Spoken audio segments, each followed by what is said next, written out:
लोग matrix theory खत्म करते हुए टाइप्स ऑफ मैट्रिक्स की पढ़ाई शुरू करते हैं। ठीक है, टाइप्स ऑफ मैट्रिक्स मतलब अवयव का प्रकार होता है। पिछली बार पढ़ चुके हैं। तो मतलब होता है पंक्ति, और मैट्रिक्स मतलब होता है अवयव। इसका मतलब हुआ पंक्ति अवयव। ठीक है, तो पंक्ति अवयव किसे कहते हैं? इस बात अवयव वह अवयव होता है जिसमें केवल पंक्ति होता है। समझे? मतलब कि जिसमें केवल पंक्ति होता है उसमें स्तंभ नहीं होता है, केवल एक पंक्ति होता है। एक से अधिक पंक्ति होगा तो उसे पंक्ति अवयव हम नहीं बोल सकते। केवल एक पंक्ति होता है उसे को हम पंक्ति अवयव कहते हैं। जैसे एग्जाम्पल देखिए, जैसे एग्जाम्पल इसमें दिया है। ठीक है, मान लीजिए एक कोई अवयव हो गया और इसमें एग्जाम्पल के तौर पर 1 2 3 यह एक पंक्ति हो गया, मतलब R1।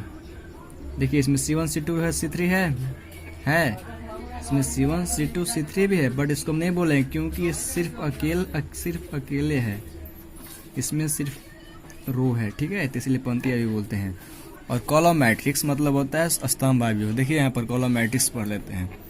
कॉलम अवयव, कॉलम मैट्रिक्स, स्तंभ अवयव। स्तंभ अवयव वह अवयव होता है जिसमें केवल एक और एक सिर्फ स्तंभ होता है, उसी को हम कॉलम मैट्रिक्स कहते हैं। ठीक है, तो जैसे इस एग्जाम्पल में देखते हैं हम लोग। एग्जाम्पल में हो गया 1 3 5, जो भी आपका एग्जाम्पल ले सकते हैं। तो ये आपका कॉलम, देखिए इसमें सिर्फ एक ही कॉलम है, इस एक के अलावा कॉलम नहीं है। ठीक है, तो इसलिए हम लोग इसको स्तंभ मैट्रिक्स भी बोल सकते हैं। ठीक है, मैट्रिक्स के बारे में। स्क्वायर मैट्रिक्स, स्क्वायर मैट्रिक्स मतलब होता है वर्ग अवयव। यह हमारे एग्जाम के लिए वेरी इंपॉर्टेंट अवयव है। इससे शॉर्ट क्वेश्चन आते हैं, लॉन्ग क्वेश्चन भी आते हैं। ठीक है, वो अवयव होता है जिसमें पंक्तियों की संख्या स्तंभों की संख्या के बराबर होता है। मतलब हुआ कि अगर स्तंभ 2 है तो पंक्ति भी 2 होगा, उसी को हम वर्ग स्क्वायर मैट्रिक्स या वर्ग मैट्रिक्स कहते हैं। जैसा कि इस एग्जाम्पल में देख सकते हैं। ठीक है, इसमें 3 2 ये R1 हो सकता है और ये R2 है। ठीक है, तो इसमें देखिए C1 भी है और C2 भी है। इस प्रकार पंक्तियों की संख्या स्तंभों की संख्या के बराबर, इसलिए हम इसको स्क्वायर मैट्रिक्स कहते हैं। ठीक है, और छठा आपका अवयव वह अवयव होता है जिसमें मुख्य विकर्ण को छोड़कर, देखिए मान लीजिए एक यह आयत हो गया। ठीक है, इसमें विकर्ण कुछ एलिमेंट्स हो गए 1 0 0 0 5 4 0 0, नहीं इसमें ये 0 होगा, ये 1 होगा। ठीक है, तो इसमें मुख्य विकर्ण क्या होगा? इसका मुख्य विकर्ण ये होगा। इस विकर्ण को छोड़कर और सभी अवयव शून्य होते हैं, उसी को हम विकर्ण अवयव बोलते हैं। ठीक है, इस बात को ध्यान रखना है, ये भी क्वेश्चन पूछते हैं।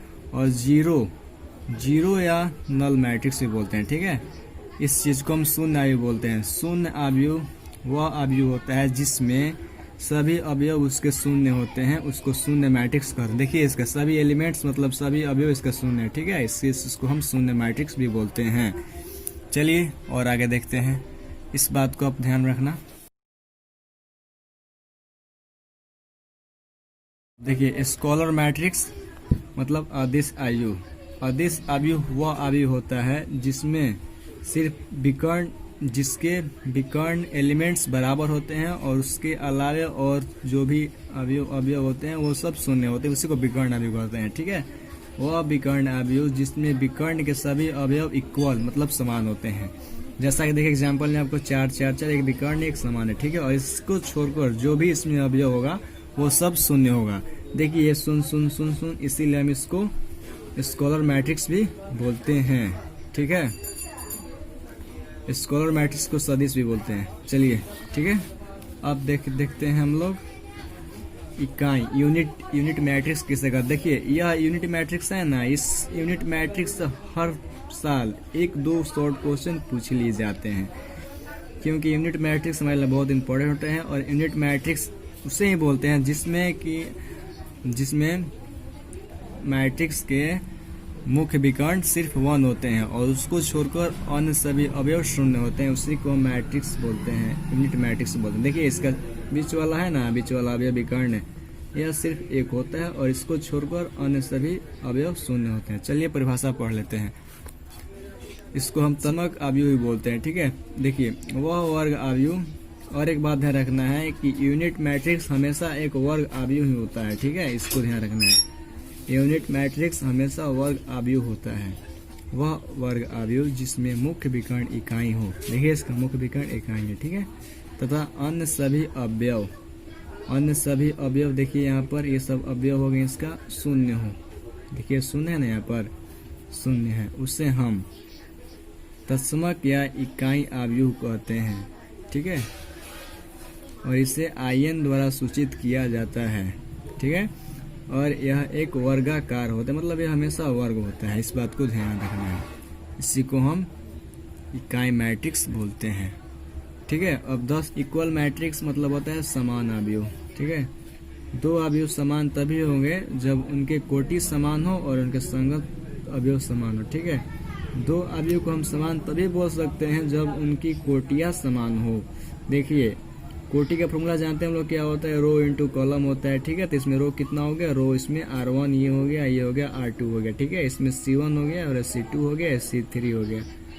तो रो हो गया 2 और कॉलम हो गया आपका 3। तो रो इंटू कॉलम मतलब 3 दूनी 6, तो इसका एलिमेंट समान हो गया, ठीक है।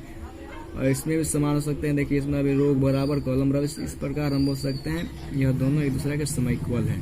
इसी को हम इक्वल मैट्रिक्स बोलते हैं। मैट्रिक्स के बारे में जानकारी लेते हैं, ठीक है। तो ऑर्थोगोनल मतलब होता है लांबिक अवयव। यह एक वर्ग अवयव होता है, वर्ग अवयव होता है। अवयव को हम लोग A से सूचित करते हैं, पता है, उसी को हम लांबिक अवयव कहते हैं, ठीक है।